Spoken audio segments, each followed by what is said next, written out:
नहीं। अब हनुमान जी ने लंका धू धू करके जलने लगी। रावण ने देखा कि सोने की लंका जल गई। राम जी का प्रताप है, सोना जलता नहीं है, लेकिन आज सोने की लंका भी जल गई, लेकिन हनुमान जी की पूंछ का एक बाल भी नहीं गया। तो सीता जी के पास हनुमान जी आए। पूंछ उठाई कोई श्रम धरि लघु रूप बहोर, जनम सुता के आगे ठाड़ ले ऊपर जो। श्री हनुमान जी समुद्र में अपनी पूंछ की आग को उठाकर जनक सुता के आगे खड़े हुए।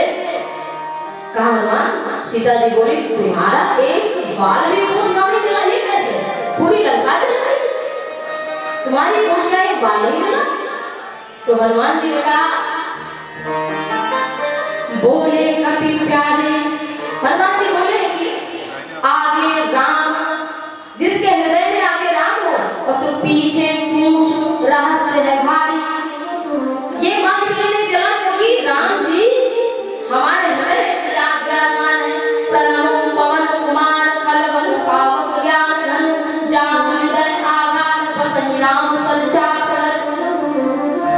तो हनुमान जी ने कहा भैया, जिसके हृदय में राम हो उसकी पूंछ, उसकी प्रतिष्ठा में कभी आग लग ही नहीं सकती।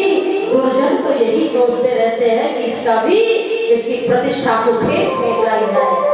और फिर माता ने चूड़ा बड़ी दी है और श्री हनुमान जी महाराज जी इधर आए हैं। सबको अति आनंद हुआ है। जय जयकार भी बोले हनुमान जी महाराज की।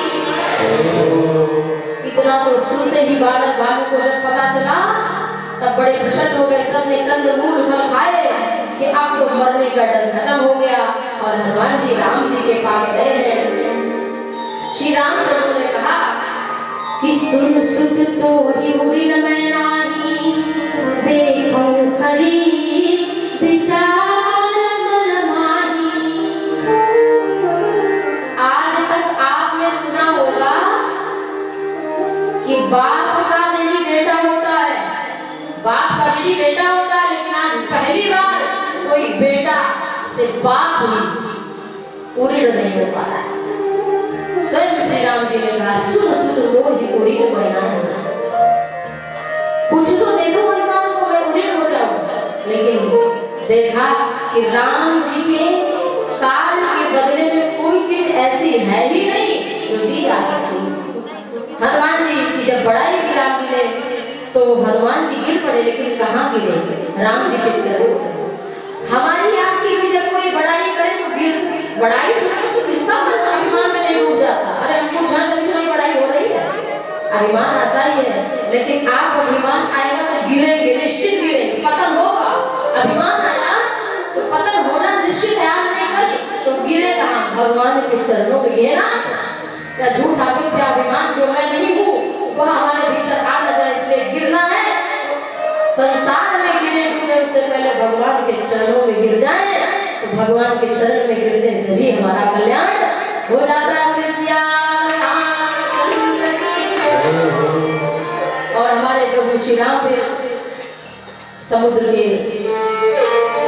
तट पर आए हैं बानर भालुओं के साथ। अब सुख सारण आए हैं और इधर विभीषण आए हैं। रावण को विभीषण ने भी समझाया, मंदोदरी ने भी समझाया, लेकिन वो समझना नहीं चाहता। तो विभीषण को पादप प्रहार किया, चरणों से मार कर गिरा दिया। तो भगवान अपने भक्त का अपराध नहीं सहन कर सकते। जो अपराध भगत कर करई, राम रोष पावक सो जरई। लोकम वेद विदित इतिहासा, यह महिमा जानहि दुर्वासा। कभी कोई संत दिखे, महात्मा दिखे तो आपको डांट दे। कभी कभी होता है ना, कोई संत महात्मा को डांटते हैं, लोग नाराज हो जाते हैं। जरा सोचो कि क्या वो आपसे ईर्ष्या करते हैं? ध्यान से सुनना, क्या संत महात्मा आपसे ईर्ष्या करते हैं? क्या आपको देखकर जलते हैं? क्या चाहते हैं कि आपका काम बिगड़ जाए? फिर तब तो हमारा कल्याण करने के लिए डांट रहे, क्योंकि हमसे तो उसकी कोई लाग लगी नहीं है, कोई काम हमारा इतना हमसे लगा नहीं है। तो कोई संत जब डांटे तो समझना ये भगवान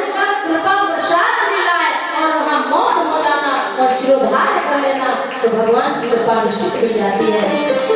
और विभीषण का अपमान लंकापति रावण ने किया, तो जैसे ही भगवान की शरण में आए हैं, भगवान सोचते हैं विभीषण कि आज मैं उन्हीं चरण कमल के दर्शन करूंगा जिनके चरणों से गंगा निकली है, जिनके चरणों की पादुका श्री भरत जी ने अयोध्या में स्थापित किया है।